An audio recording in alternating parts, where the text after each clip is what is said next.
Imagine a footballer running faster than almost everyone around him. The grass is wet. The stadium is loud. A defender tries to catch him, but the distance between them grows wider with every step. The crowd rises. The goalkeeper waits. And in 1 second, the ball is in the net. That is the image many people have of Kylian Mbappé. Fast, calm, dangerous. But here is the strange truth. The fastest man in football could not run quickly enough to reach his biggest dream. He dreamed of Real Madrid when he was a child. He saw Cristiano Ronaldo on his bedroom walls every day. He visited Madrid when he was only 13. He met Zinedine Zidane. He met Ronaldo. The door was open, but he had to wait. Not 1 year, not 2 years. He had to wait more than a decade. He became a world champion before he became a Real Madrid player. He won the World Cup with France in 2018. He scored a hat-trick in the 2022 World Cup final. He gave everything and still lost. He became rich, famous, loved, criticized, and feared. And still, the boy inside him was waiting. Today, his story is still moving. As this script is written on July 9, 2026, Mbappé is leading France again at the World Cup. France have already beaten Sweden and Paraguay in the knockout stage. Mbappé has scored important goals, reached 19 World Cup goals overall, and moved deeper into football history. Now France are preparing for a quarterfinal against Morocco in Boston. The ending is not written yet. That is why this story matters. It is not only the story of speed. It is not only the story of goals. It is the story of a boy from Bondy who learned that the biggest dreams do not always arrive when we want them. Sometimes we must run. Sometimes we must wait. And sometimes we must do both. Kylian Mbappé was born in Paris on December 20, 1998. Only a few months earlier, France had won the World Cup for the first time. The country was still living inside that golden summer. Zinedine Zidane had scored twice in the final against Brazil. The French flag was everywhere. People spoke about unity, joy, and a new football generation. Into that world came a baby who would one day carry the same blue shirt. But Mbappé did not grow up in the rich center of Paris. He grew up in Bondy, a town just outside the city. Bondy was not a place of luxury. It was a place of apartment blocks, small pitches, busy families, and big dreams. Many people there came from different backgrounds and different countries. They worked hard. They did not always have much money, but they had hope. Mbappé's family understood sport deeply. His father, Wilfried, came from Cameroon and worked as a football coach. His mother, Faiza, was born in France to a family with Algerian roots. She was a professional handball player, so in the Mbappé home, sport was not only entertainment, it was part of daily life. It was discipline. It was movement. It was learning how to win and how to lose. Kylian first touched the football when he was very young. At 6 years old, he joined AS Bondy, the local club where his father coached. Very soon, the adults noticed something different. He was not only quick, he understood space, timing, and danger. The coaches moved him up to play with older boys. He was smaller, but he was not afraid. He ran past them, scored against them, and learned from them. One youth coach later said Kylian was the best child he had ever coached. At home, another dream was growing. In his bedroom, the walls were covered with Cristiano Ronaldo posters. Ronaldo was more than a player to him. He was a picture of what was possible. The speed, the confidence, the white Real Madrid shirt, the big Champions League nights. For a child in Bondy, Ronaldo looked like a man from another world. But dreams can make faraway things feel close. When Mbappé looked at those posters, he was not only looking at a hero, he was looking at a possible future. By the age of 11, scouts from major clubs were watching him. Chelsea, Bayern Munich, Real Madrid, and other European giants knew his name. This is difficult to imagine. At 11, most children are thinking about school, friends, and games. Mbappé was being watched by some of the biggest clubs on earth. Then came the invitation that felt like a movie. Real Madrid asked him to visit their training ground. He was 13 years old. His family traveled to Spain. When they arrived, Zinedine Zidane was waiting. Zidane, the hero of France, the man who had made the country dream in 1998, had come to meet a boy from Bondy. He offered to drive Kylian to the training pitch. Mbappé was nervous. He was sitting beside a legend. He even asked if he should take off his shoes before getting into the car. Zidane laughed and told him to get in. That small question shows something important. Mbappé was already a special footballer, but he was still a child. He was not yet the superstar people would later know. He was still Kylian from Bondy, amazed by the world opening in front of him. At Madrid, he watched the first team train. Then he met Cristiano Ronaldo. The boy stood beside the man from his posters. A photo was taken. For many people, that would be the beginning of the Real Madrid story. The club wanted him. The dream was there. The hero was there. The path seemed clear. But his parents said no. They did not reject the dream. They protected the child.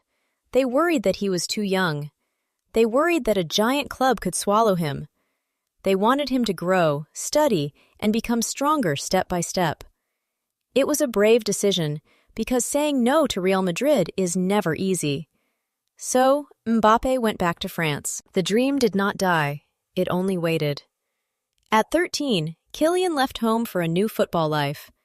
He joined AS Monaco, one of the best clubs in France for young talent. Monaco had developed great players before. Thierry Henry had come through there. Many others had used Monaco as a bridge from youth football to the biggest stage. For Mbappé, that bridge became very short. He moved through the youth teams with frightening speed. He scored often. He trained hard. He listened. Coaches saw a young player with hunger, but also with intelligence. He did not only want to show tricks, he wanted to decide matches. In December 2015, Monaco played a league match. Late in the game, the coach looked to the bench. A thin teenager prepared to come on. He wore number 33. Kylian Mbappé entered the pitch at 16 years and 347 days old. With that moment, he became the youngest first-team player in the history of AS Monaco. The old record had belonged to Thierry Henry. For a young French forward, that comparison can be heavy. Henry was not just a great player. He was a symbol of elegance, speed, and finishing. But Mbappé did not seem crushed by the pressure. He did not act like a prince. He lived like a young professional. He did not rush to buy a sports car. He even joked that footballer did not have to rhyme with Ferrari. The real explosion came in the 2016-17 season. Monaco played with freedom, and Mbappé became one of the most exciting players in Europe. He scored in Ligue 1 and in the Champions League. Monaco won the French title for the first time in 17 years and reached the Champions League semifinals. Big clubs watched again. Now they were not watching a child. They were watching a star. In 2017, Paris Saint-Germain made one of the biggest moves in football history. They brought Mbappé to Paris in a deal worth around 180 million euros. He was still only 18.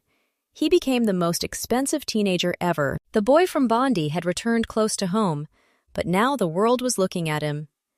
1 year later, he arrived at the 2018 World Cup in Russia. France had a strong team, but Mbappé gave them something rare. He gave them fear. Not fear inside France, but fear inside the opponent. Every defender knew that one bad step could be fatal. If they stood too high, he could run behind them. If they stood too deep, France could control the game. His speed changed the shape of the pitch. Then came June 30, 2018, France against Argentina. Mbappé against Lionel Messi. It was a round of 16 match, but it felt bigger. Argentina had Messi, one of the greatest players ever. France had youth, power, and belief. Early in the game, Mbappé took the ball inside his own half. Then he ran.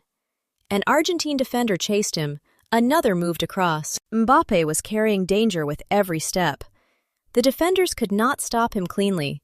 He won a penalty. France scored. Later, Argentina fought back. Then Mbappé took control. He scored twice, and France won 4-3. Messi was out. Mbappé was in history. Only Pelé before him had scored twice in a World Cup knockout match as a teenager. But Mbappé stayed respectful. He said Pelé was in another category. That answer showed maturity. He understood that history can welcome you, but you must not become arrogant inside it. France kept winning. They beat Uruguay. They beat Belgium. Then they reached the final against Croatia. On July 15, 2018, Mbappé was 19 years old and playing in a World Cup final. France were leading, but Croatia kept pushing. Then Mbappé received the ball outside the box. He took the shot. It stayed low and flew into the corner. France won 4-2. Mbappé became the first teenager since Pelé to score in a World Cup final. At 19, he was a world champion. Many young players would have let that moment change them completely. But after the tournament, Mbappé made another decision that people remembered. French players received money for playing and winning. Mbappé donated his World Cup earnings to charity, helping sick and disabled children play sports. He said he did not need to be paid to defend his country's colors. This sentence became part of his image. Fast on the pitch, but aware of others away from it. Yet, football never gives only joy.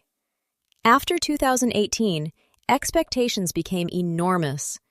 Every match, every mistake, every contract decision became news. At Paris Saint-Germain, he scored again and again. He became the club's all-time leading scorer. He played with Neymar. He played with Messi. He won titles in France. But one trophy escaped PSG, the Champions League. And one dream still waited: Real Madrid. The 2022 World Cup in Qatar brought Mbappé to the deepest emotional night of his career. France reached the final again. Their opponent was Argentina. But this time, the story was not only France against Argentina, it was also Mbappé against Messi. They were teammates at Paris Saint-Germain. They knew each other well. One was the king trying to complete his story. The other was the young champion trying to build his own dynasty. December 18, 2022. Lusail Stadium. The world watched. For most of the match, Argentina were better. Messi scored a penalty. Ángel Di Maria finished a beautiful counterattack. Argentina led 2-0. France looked empty, and Mbappé barely touched the ball. For 79 minutes, the final seemed finished. People were already preparing the words: Messi's dream, Messi's crown, Messi's World Cup.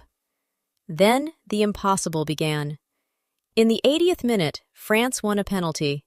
Mbappé stepped forward. If he missed, the final was over. He scored. 2-1. Only seconds later, France attacked again. The ball came to Mbappé.